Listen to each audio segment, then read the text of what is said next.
कि नौकरी लगी तोहरा ऑर्डर पर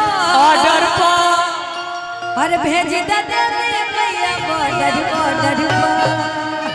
ये देश के लिए है। बोली भारत माता जय। वंदे मातरम। वंदे। क्या बात है, जब भारत की बात आए तो एकदम सीना चौड़ा हो जाना चाहिए, है ना। कि नौकरी लगी तोहरा ऑर्डर पर अब भेज दे भैया ऑर्डर पर। आई ए माई ऑर्डर जी हमार पूरा कर दी हो और आज मिला भर हम जनवा करे अर्जी हो और देह पे चढ़ा देवी मैया कर दी हो। चाहिए ना वर्दी सभी को? अच्छा किसको किसको चाहिए? सच्चे मन से हाथ उठाइए। वर्दी किसको किसको चाहिए? आइए ताली बजा के। कि नौकरी लगी तोहरा ऑर्डर पर भेज दे मैया बॉर्डर पर।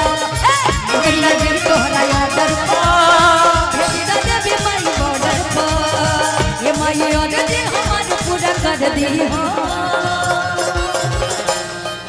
और आज मिला भर हम जनवा करे अर्जी हो देह पे चढ़ा देवी मैया वर्दी हो।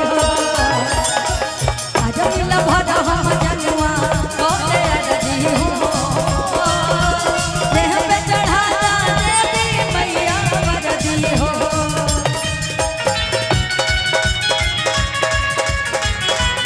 जय हो।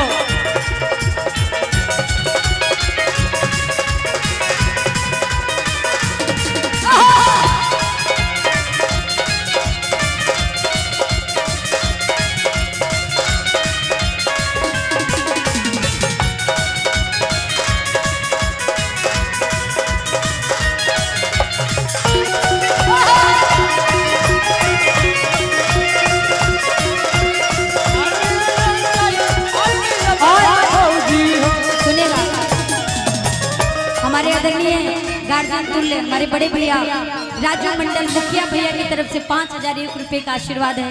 पैर छूकर के प्रणाम है और मैं चाहूंगी कि आपकी मुखियागिरी हमेशा जन्मों जन्म तक बनी रहे और माता रानी का प्यार आशीर्वाद आप पर बना रहे ताकि आप भी हमें अपना प्यार आशीर्वाद देते रहें। मुझे अपना भाई कहते हुए बहुत गर्व होता है। आपको पैर छूकर के प्रणाम है। आइए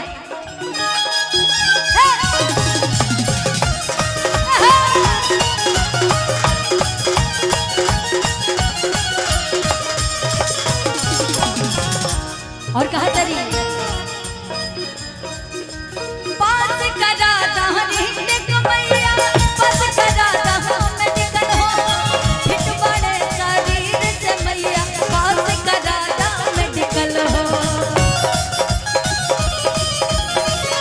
कराता मेडिकल हो पास करा दहनी कमैया पास करा दहम निकल हो हिट बड़े शरीर से मैया पास करा दहम निकल हो हिट बड़े शरीर से मैया पास करा दहम निकल हो हो राउर सृष्टि पे चल मैया रजी हो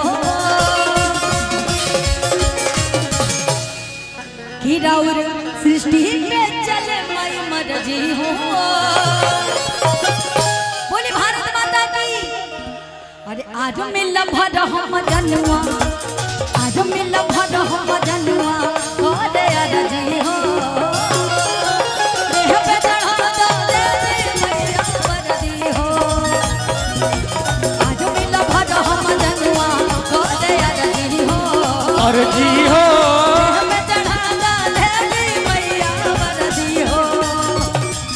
अरे मिला भर हम जनवा करे अर्जी हो अर्जी हो देह पे चढ़ा देवी मैया वर्दी हो देह पे चढ़ा देवी मैया वर्दी हो सिरे पे चढ़ा दो अर्जी मैया वर्दी हो देह पे चढ़ा देवी मैया वर्दी हो। हमें को दे दीजिए, हम दे देते हैं जाके भैया। बोले सच्चे दरबार की जय। और अच्छा, आप पैसा लोग को अच्छा लगा हो तो थोड़ा सा ताली बजा के आशीर्वाद दे दीजिएगा। हाँ पैसा लगा तो हमने के नहीं ले। Thank you so much.